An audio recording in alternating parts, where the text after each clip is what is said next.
Канал Валерия Табакова представляет «Калифорния против МАГА. Битва за суверенитет штата и будущее федерализма».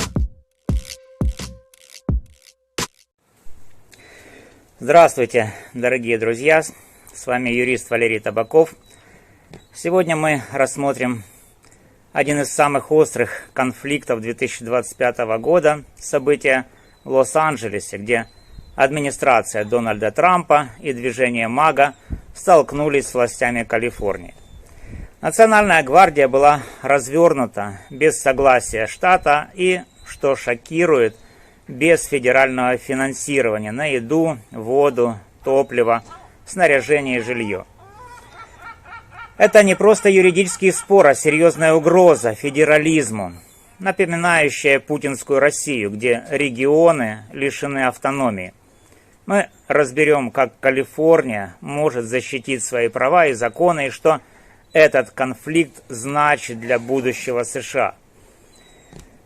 Мы потратим на это всего минут 25, так что устраивайтесь поудобнее, подписывайтесь на канал, ставьте лайк, пишите в комментариях, что вы думаете об этой ситуации.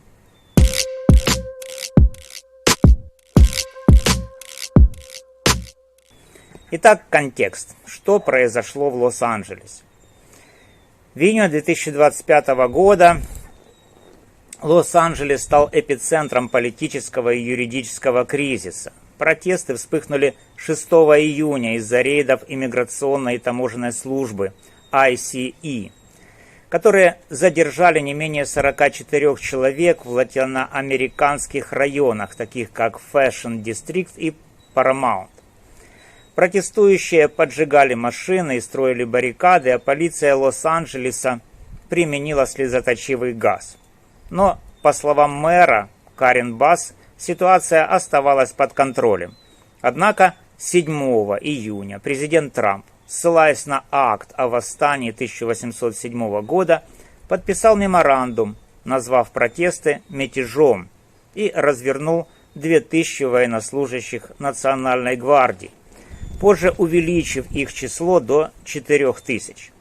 Это было сделано без согласия губернатора Калифорнии Гэвина Ньюсома, что он назвал незаконным и аморальным нарушением суверенитета штата. Критически важно, что гвардия прибыла без федерального финансирования на базовые нужды – еду, воду, топливо, снаряжение и жилье. Это создало логистический хаос, поставило под угрозу безопасность солдат и местных жителей и усилило обвинение в том, что действия администрации были политически мотивированы. Ньюсом анонсировал судебный иск, утверждая, что МАГА стремится подавить демократические власти Калифорнии, а мэр Басс подчеркнула, что вмешательство гвардии лишь обострило конфликт. Эти события подорвали местные законы, включая закон о ценностях Калифорнии, SB 54, который ограничивает сотрудничество с ICE, закрепляя статус Калифорнии как штата-убежища. Чтобы понять суть конфликта, разберем правовую коллизию. С одной стороны, федеральное правительство считает иммиграцию своей исключительной компетенцией, основываясь на законе об иммиграции и гражданстве. Акт о восстании позволяет президенту подавить беспорядки, угрожающие федеральным законам. И прецедент Люсер против Бордена 1849 года подтверждает его широкие полномочия. С другой стороны, Калифорния ссылается на 10-ю поправку Конституции США, которая гарантирует штатам автономию в вопросах, не делегированных федеральному правительству. СБ 54 защищает иммигрантов, ограничивая сотрудничество с ICE, а контроль над гвардией в обычных условиях по статье 32 принадлежит губернатору. Прецедент Стерлин против Константина 1932 год ограничивает президентские действия, если они избыточны. Отсутствие финансирования для гвардии подчеркивает халатность и политическую подоплеку, что дает Калифорнии юридические козыри.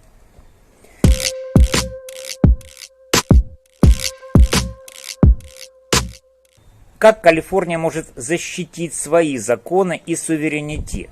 У штата есть несколько стратегий. И отсутствие федерального финансирования для гвардии играет ключевую роль в их усилении. Первое. Судебный иск. Калифорния должна построить иск на нескольких аргументах. Во-первых, протесты не были мятежом, как утверждает Трамп. Мэр Басс заявила, что полиция Лос-Анджелеса справлялась с ситуацией, а значит, федерализация гвардии была избыточной. Прецедент Стерлинг против Константина 1932 года подтверждает, что президентские действия могут быть оспорены, если они не обоснованы реальной угрозой. Во-вторых, отсутствие финансирования на еду, воду, топливо, снаряжение и жилье для гвардии – это доказательство поспешности и халатности. Неподготовленное развертывание создало риски для солдат и жителей, что можно представить как нарушение общественной безопасности. В-третьих, угрозы пограничного царя Тома Хомана арестовать местных чиновников, препятствующих ICE, указывают на политическую мотивацию – дискредитация демократических властей Калифорнии, а не восстановление порядка. Важный юридический аргумент. Неподготовленное развертывание гвардии может нарушать Post Comitatus акт 1878 года, который ограничивает использование военных для правоохранительных функций. Отсутствие логистики подчеркивает, что гвардия не была готова к миссии, что усиливает иск.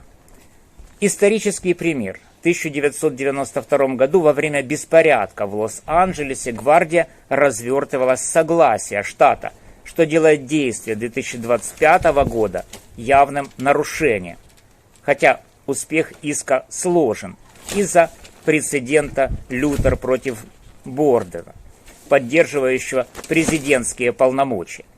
Логистические провалы и Стерлинг против Константина дают шансы на частичную победу, особенно если суд признает действия избыточными. Далее. Коалиция с другими штатами. Калифорния может объединиться с другими штатами-убежищами, такими как Нью-Йорк, Иллинойс, Орегон, Вашингтон и Массачусетс, для подачи совместного иска или заявления Amicus Brief. Это покажет, что действия МАГА угрожают федерализму в целом. Например, Нью-Йорк в 2018-2020 годах успешно оспаривал политику ICE в судах, что укрепляет потенциал коалиции. Отсутствие финансирования для гвардии – общий риск для штатов, где федеральное вмешательство может создать хаос. Коалиция также может инициировать резолюции в Конгрессе, призывающие ограничить использование акта о восстании без согласия губернатора, хотя республиканский контроль Конгресса осложняет их принятие.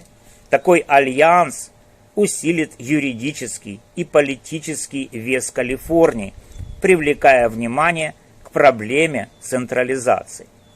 Далее. Усиление местного законодательства.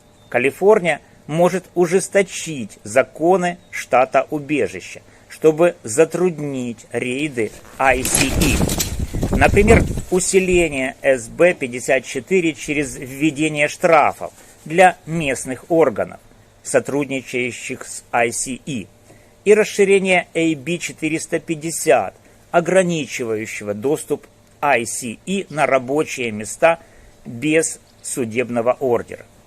Новый закон, подобный SB-29, может усилить защиту иммигрантов в судах, запретив аресты ICE в общественных местах без ордера. Финансирование правовой помощи – ключевой шаг. В 2024 году Калифорния выделила $25 миллионов на поддержку иммигрантов, что можно увеличить. Пример программы в Сан-Франциско и Окленде уже снизили депортации на 30%, показывая эффективность такого подхода. Эти меры укрепят правовую базу и затруднят федеральные операции. Далее. Общественное и международное давление. Калифорния должна использовать медиа, включая платформу X, для формирования общественного мнения.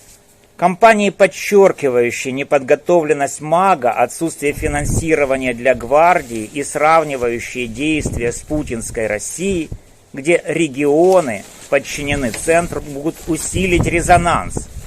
Посты на X уже называют действия администрации авторитарными, что привлекает внимание. Жалобы в ООН на нарушение прав иммигрантов и хаотичное развертывание гвардии создадут международное давление, хотя их эффект ограничен.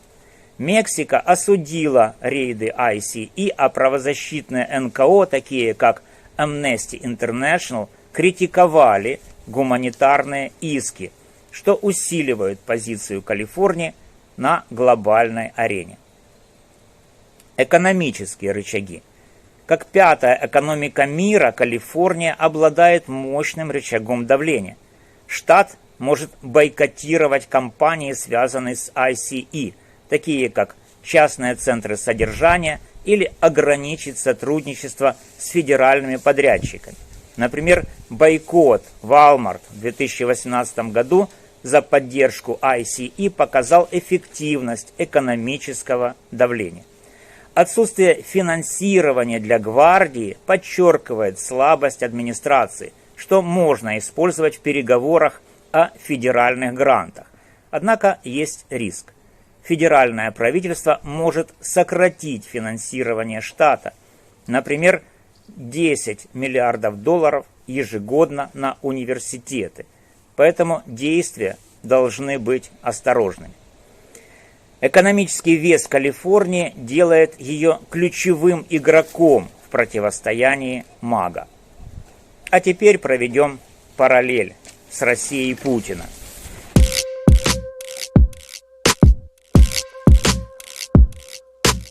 Действия МАГА, включая неподготовленное развертывание гвардии без финансирования, напоминают путинскую модель централизации, где регионы и оппозиция лишены реальных полномочий. Давайте разберем эту параллель поподробнее. В России Владимир Путин создал вертикаль власти, лишив регионы автономии. После теракта в Беслане в 2004 году выборы губернаторов были отменены, а регионы, такие как Татарстан и Чечня, потеряли независимость, став подконтрольными Кремлю. Местные законы подчинены федеральным, а ресурсы распределяются централизованно, часто без участия нужд региона. В США МАГА используют юридические механизмы, такие как акт о восстании, чтобы навязать федеральную волю, подрывая законы Калифорнии, включая СБ-54.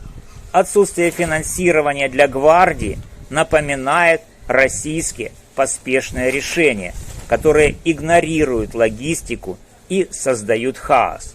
Например, в России регионы часто сталкиваются с нехваткой средств на федеральные инициативы, что перекликается с ситуацией в Лос-Анджелесе. Подавление оппозиции. В России оппозиция подавляется через аресты, цензуру и законы об иностранных агентах. Пример – арест Алексея Навального и запрет его организаций как экстремистских в 2021 году. Кремль использует пропаганду, чтобы дискредитировать оппозиционных губернаторов или активистов. В США МАГА действует менее радикально, но использует юридические инструменты, чтобы ослабить оппозиционные штаты. Угрозы Тома Хомана арестовать местных чиновников, препятствующих ICE, и меморандум Трампа, обвиняющий Ньюсома в неспособности контролировать протесты – это попытки дискредитации, напоминающие российскую тактику. Отсутствие финансирования для гвардии подчеркивает, что цель МАГА не восстановление порядка, а политическое давление на демократические власти. Различия и ограничения. Несмотря на сходство, есть ключевые различия. В США демократические институты, суды, выборы, свободные СМИ дают Калифорнии инструменты для сопротивления, которых нет в России. Штат может подавать иски, формировать коалиции и использовать медиа, тогда как российские регионы практически бесправны. Отсутствие финансирования для гвардии – уникальная уязвимость МАГА, которой нет в России, где Кремль контролирует бюджет. Однако, если тенденция централизации продолжится, США рискуют приблизиться к модели, где штаты станут подчиненными, как регионы России, теряя способность определять свою политику. Исторический контекст. В России централизация началась в 1990-х, когда Борис Ельцин подавил сепаратизм, а Путин завершил процесс, устранив выборность губернаторов и подчинив регионы Кремлю. В США споры о федерализме уходят корнями в гражданскую войну 1861-1865 годов, когда победа Севера закрепила приоритет Союза над Штатами. Действия МАГА в 2025 году возрождают эти споры, но в правовом поле, используя законы, такие как Акт о восстании, вместо прямых репрессий, как в России. Неподготовленное развертывание гвардии без финансирования подчеркивает сходство с российскими поспешными решениями, но американские институты дают Калифорнии шанс на сопротивление.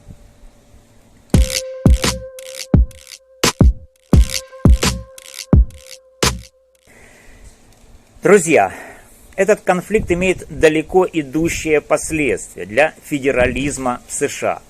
Подрыв СБ-54 и федерализация Национальной гвардии без согласия штата угрожают 10-й поправке, которая гарантирует баланс между федеральной и местной властью. Отсутствие финансирования на еду, воду, топливо, снаряжение и жилье для гвардии усиливает хаос, подчеркивая, что действия МАГА мотивированы политикой, а не необходимостью. Если эта тенденция продолжится, США рискуют приблизиться к модели путинской России, где регионы лишены автономии, а местные власти становятся исполнителями центральной воли. Это угрожает демократии, усиливает раскол и подрывает доверие к институтам. Калифорния имеет мощные инструменты для сопротивления. Судебный иск, опирающийся на Стерлинг против Константин, 10-ю поправку и логистические провалы может ограничить федеральное вмешательство. Коалиция с другими штатами, ужесточение законов штата-убежища, общественные кампании и экономическое давление усилят позицию штата, но успех зависит от единства и активного участия граждан. Я призываю вас задуматься, сможет ли Калифорния остановить волну централизации, как сохранить баланс между федеральной властью и правами штатов. Пишите свои мысли в комментариях, делитесь этим видео и включайте уведомления, колокольчик, чтобы следить за развитием событий. Итак, мы подробно разобрали, как Калифорния может защитить свой суверенитет через судебные иски, коалиции, усиление законодательства, общественное давление и экономические рычаги. Отсутствие федерального финансирования для Национальной гвардии подчеркивает неподготовленность и политические мотивы МАГА, напоминая путинскую Россию, где регионы подчинены центру. Федерализм в США под угрозой, но у Калифорнии есть шансы дать отпор, благодаря сильным демократическим институтам. В следующем видео мы разберем, как другие штаты противостоят федеральному давлению и что это значит для будущего американской демократии. Подписывайтесь на канал, чтобы не пропустить новые разборы. С вами был юрист Валерий Табаков. Спасибо за просмотр и до новых встреч.